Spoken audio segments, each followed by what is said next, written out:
one behind you.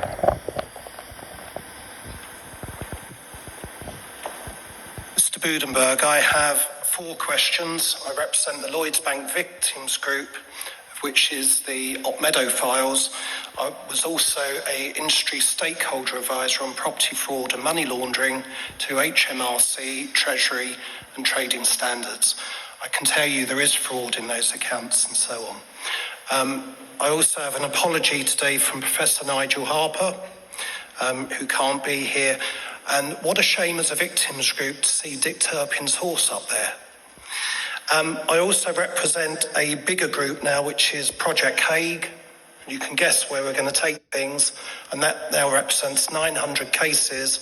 Each case has got 5 to 15 victims. Those are cases against Lloyds Bank, the government, the state, on state failure, also RBS and Clydesdale. The first question that I have, like I say, this is 4 questions, 4 different victims. If the board can please turn to your book, your brochure, and if you can go to page 218 of the annual 2022 report, note 1 states that the report has been done in accordance with the Companies Act 2006, and on page 213, the signatures are of yourself, Mr. Nunn and Mr. Chalmers. Do you stand by that? Are they your signatures? Yes. And are you saying that if there's any fraud or anything in line with the 2006 Companies Act, you will now take responsibility? I think what we're saying is that the accounts were prepared. You're signing them off. You're the board. Yes, and the accounts were prepared in accordance with all regulations and companies. And as directors, you have to take responsibility and sign those off. We do. Which, if it is wrong, it's a criminal offence. We believe that those accounts you properly believe that, reflect. Okay, that's up to your due diligence. Okay. Now, so my first question is to the Risk Committee, but sadly, Sarah Legg is not here today, and also Catherine Woods. But we've got Mr. Alan Dickinson. Maybe we could substitute Sarah and Catherine for Amanda and Kathy. Maybe they could answer. How is the Committee of Risk of internal crime being fraud and human rights abuse by your staff, what would the board directors, if it's done by your board directors, your legal teams, your auditors, such as if they put in false annual returns, what happens, what would the other members of the board do in line with suspicious activity reports and Proceeds of Crime Act 2002? If you discovered that people on your board, if there were red flags going up, what would the other board members do? My role as chair is to ensure that proper governance is followed in all respects in relation to Lloyds Banking Group. So what would you do? And I am quite comfortable that we have systems and processes in place that ensure that if those sorts of issues were highlighted, they would be properly taken into account. So if there was red flags going up about any of your board members, you would suspend them? What would you do? I do not believe this is about individual board members. Okay. I think we're talking... If I can carry on there. So in this week's Sunday Post, former banker in RBS asset stripping unit faces prosecution as families battle for compensation. A former banker who was part of the infamous turnaround GRG division of RBS Scotland that crippled thousands of business owners is facing prosecution, criminal prosecution, and lengthy criminal investigation. It can be revealed. This was, at the time, this banker was under Mr. Alan Dickinson. Do you not think with Mr. Dickinson on your board, and knowing that the misperformance and frauds, which I know took place at Lloyds BSU, that red flags should now be going up against Alan Dickinson? I think the question is about NatWest, not about Lloyds. Well, but if you are going to insult one of my colleagues, I feel I have to allow him to give a response. Thank you, Chairman. I would have to say you're wrong, sir. At no time in my executive career at RBS NatWest did I have any reporting line for the GRG group. Thank you. That's not what I've heard. Leading on from that, you was 37 years at RBS, Mr. Dickinson, and I hear that you was the guy over GRG. On page 97 of your annual report, Mr. Budenberg, it shows discrepancies re HBOS and other. There are sums mentioned there on page 97 of 255 million and 790 million. Remediation, is that for criminal fraud? What was it for? I believe, but Mr. Chalmers will correct me if I'm wrong, that is in relation to the issue around HBOS Reading that I covered very fully in my introductory speech. So what did you do when you found this? There would have been people culpable. Were suspicious activity reports raised? You have to have 3 lines of defence. Mr. Mealham, this happened in 2007, is my understanding. And it's still going on with BSU. We have asked Dame Linda Dobbs to do an investigation into... But is Dame Linda Dobbs not just stalling things like BBRS? Because BBRS, you had a very interesting judge on that one, which I'll come to in a minute, who managed to get paid nearly £1 million, say no to 700 businesses.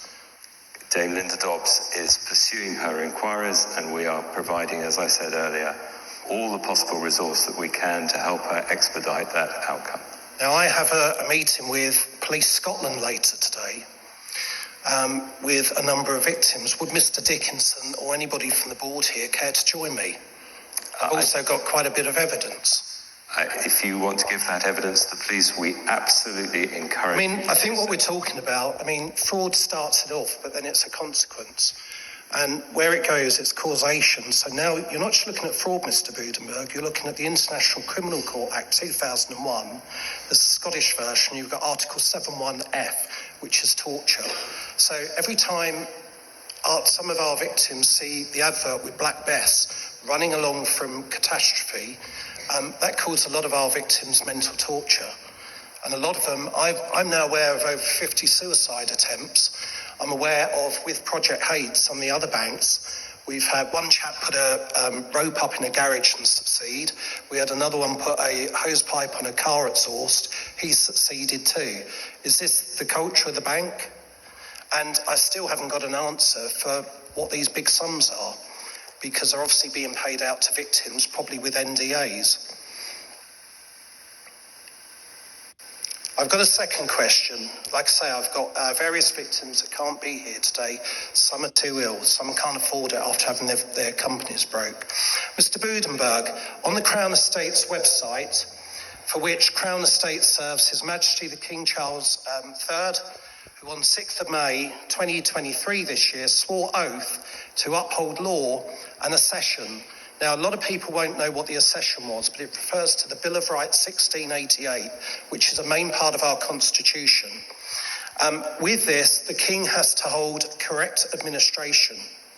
Now, that's not been happening. There's a lot of people that swear oath to His Majesty that are not upholding the law. For instance, police officers in the middle of their oath have to swear to uphold fundamental human rights.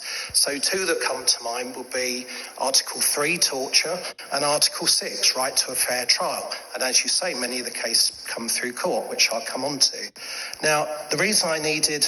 Can I ask how much longer you're going to go on, Mr. Mealham? Well, I've got 4 victims. This takes all my life up. I get phone calls sometimes at midnight.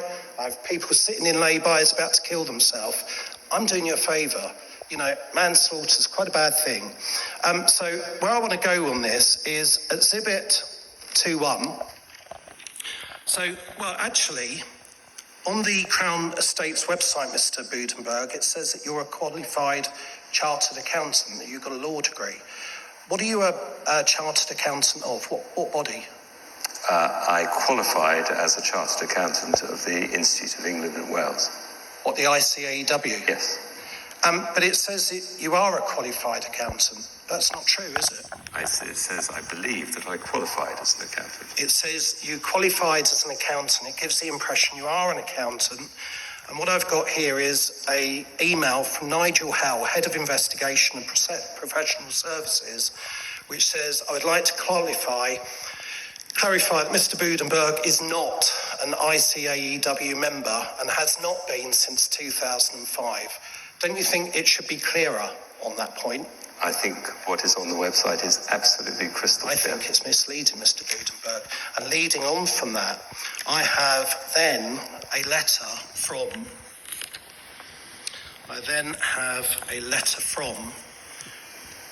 the Archbishop of St Albans. And we've sent him our evidence, the Op Meadow files, and he's spoken to a lawyer on behalf of the 25 Lords Spiritual. And he advises that what should happen is that the matter now goes to the International Criminal Court. Because we're not talking about fraud anymore. We're talking about human rights abuse. Mr. Beedham, just to be absolutely clear, we operate in a responsible way. We do not. Well, that's debatable, isn't it? Only by you. Well, not. And by many, Mr. Budenberg. And by many. If you can let me finish, please. We do not agree with your characterisation. Dr. Alan Smith has taken advice from on those files we sent to all the Lords Spiritual. Now, you will probably know, being involved with Crown Estates, that the Lord Spirituals represent His Majesty on matters of human rights abuse, torture and so on in the House of Lords. We've got their backing to take this into the International Criminal Court.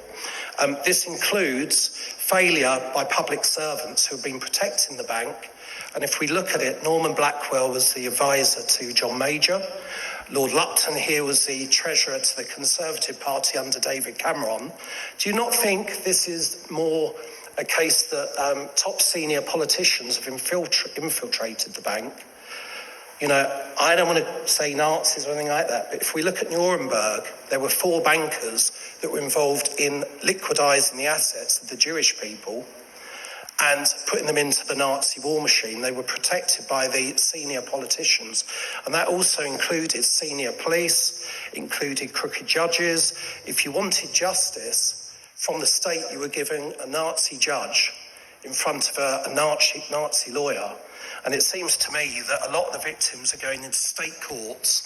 We've seen the evidence. Mr. Beedham, I totally reject your characterisation. I didn't say you were. I didn't say you were, Mr. The implication I'm on just behalf about of history. the people of this we bank. We can learn from history. You mentioned various names with implications. I resent. And I have absolutely no suggestion that people do anything other than operate on the best interests of this bank, its customers and its shareholders. Human rights, and nor does our government.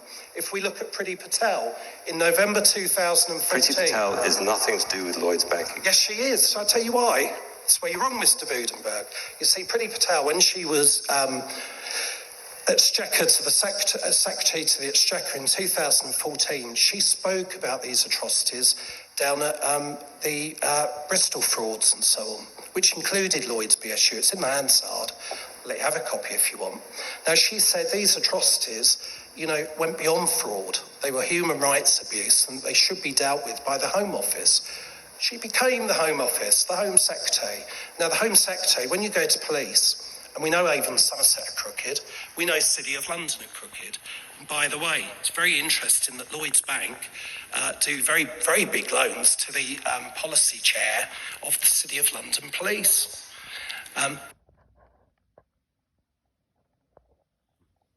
To Gleeson Homes. But we know that this includes in the cover-up cabinet ministers, police, bankers, lawyers and judges. We caught a judge out colluding with a Lloyds Bank barrister. It was actually a barrister from 3VB Chambers, where Tony Blair's older brother used to be. But we caught them colluding because they didn't realise they were being overheard on a telephone call. So the place Priti Patel came in is because she sat over the Police Reform Social Responsibility Act 2011, statutory instrument 20112744, and the backstop that she had in order to step in was the Police Act 1996. The backstop powers are section 40A and 40B. Now, she didn't step in. Now, what the Rome Statute does that aligns with the English version of the law, if you then look at Article 7.1f, It aligns with the International Criminal Court Act here. I think for the sake of all shareholders, I must ask that you come to the point of your question to the extent that it deals so with to the what business level, of this to what meeting. level are Lloyds buying off judges, buying off police? Because we know it's happening. People are being denied. I don't think I need to answer that People question. are being, that's fine, people are being denied liberty as subject. Can we get to the point of your Well, I think the point is, Mr. Budenberg, because I think the point there are a lot of people here who have valuable time. and a lot of shareholders that could be seeing their shares drop. You know, I saw my business destroyed through Lloyds Bank, so please give me a little bit of microphone. I think we've given you quite a lot of microphone. I think we've given Lloyds enough space as well. But in the Rome Statute, you see, it works different. Because where this is state crime now, Article 25, 27 and 30 removes the protection of these people that are protecting the police and protecting the bankers. So this is where that needs to go. I should move on to my last part. And by the way, you might see this floating about. So, okay, my last part is in two parts. So, Mr. Nunn, on page 97, at the bottom left, have you got a copy of that? Could you have a look? Mr. Nunn. Sorry, I think you fell asleep. Right, so if we look on the bottom of page 97, have you got that? Have you got that, Mr. Nunn? I can look at it, yep. Thank you.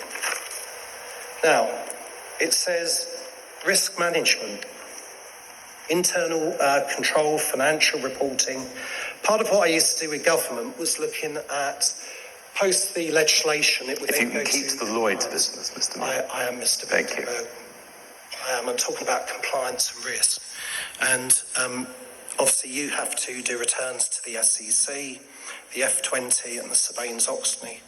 So on here, when we look above the other significant issues, and it says about the HBOS and so on, how is that reported in accordance with Sarbanes-Oxley, the F20 annual return to the SEC? How does that go, Mr. Nunn? As I say, we comply totally with can I hear Mr. with the Nunn, requirements of Sarbanes-Oxley. We have very well qualified auditors who ensure that we do that. Everything is disclosed. When suspicious activity is reported to Mr. Budenberg, please. When I reported to Mr. Hewson, the CEO of Deloitte, he should put in a suspicious activity report. We've sent him evidence. So, Mr. Nunn, and how is our this? accounts have been signed off by our auditors. So if they're incorrect, all the required. So if they're incorrect, that is your name, there is Mr. no Nuns, evidence. Mr. Chalmers. There is absolutely no evidence. There is evidence of any incorrection in the account. And there is evidence of state cover-up. State cover-up. Okay. Well, I've got next evidence. question. I think you got the second part of your last question. I think you didn't answer that. So let's move on. If you don't want to answer questions, look, I think I get all these victims. You could sort all this rubbish out, and you choose not to. And now it's going to elevate to human rights abuse. Fine. Well done. Right. Maybe the horse would be better running the bank. Right. So, on mental health, let's have a look at that. So, this is Kate Cheetham. And I'd like to explain some of this structure where Lloyds sees cover-up and how it works at the very top level and how you can all laugh about it because it's all covered up. But we've started seeing all this. So we now sit on 900 cases. There are 5 to 15 cases. It's Project Hague. It's crime against humanity. It's Lloyds Banking Group. It's RBS. It's Clydesdale. So for Mr. Dickinson, as Meatloaf would say, 2 out of 3 ain't bad.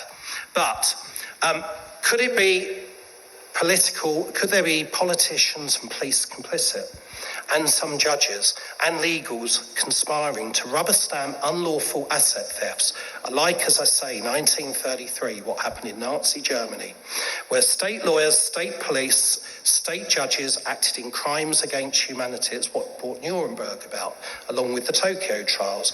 Ms. Cheetham, in the past, senior counsel from Lloyds Bank included Simon Davies, Now, he was ex-Linklaters.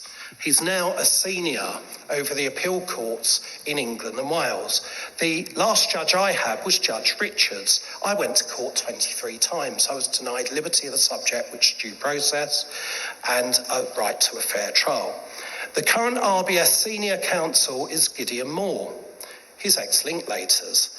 The past Deputy Prime Minister and Justice Minister was Dominic Raab, who wanted to get rid of the Bill of Rights 1688, part of our Constitution, and human rights. He was ex-Linklaters.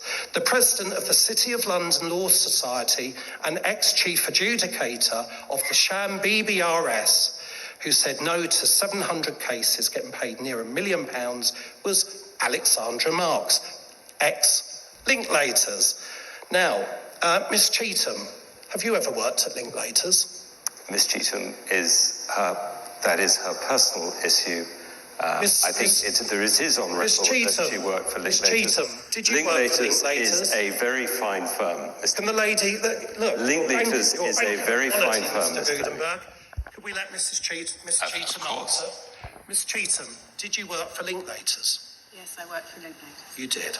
And now, what position do you now hold? Is it senior counsel? It says she is Company Secretary and Chief Legal Officer of Lloyds Banking Group. Okay.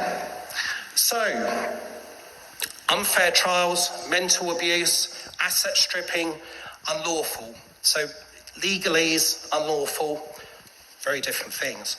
And we've got ECHR, Article 3, mental torture. We've also got ECR, Article 6. We've also got judges that we've caught out representing and rubber stamping thefts for Lloyds Bank. Now, I've got that evidence. We're also in touch with an attorney in The Hague, which those talks are now continuing.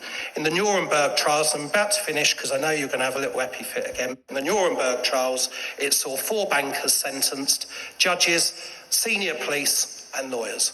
Thank you very much. Thank you, Mr. Needham. I hope that we've shown you respect as shareholder, and I very much hope that next time you show a bit more respect to the people who are working on your behalf. Thank you. Thank you. And they stop trying to take their lives. Thank you, Mr. Needham. When your customers are treated properly, then you may get some respect. Thank you, Mr. Needham. Otherwise, we'll see you in The Hague. Thank you, Mr. Needham. So, this is, I think, the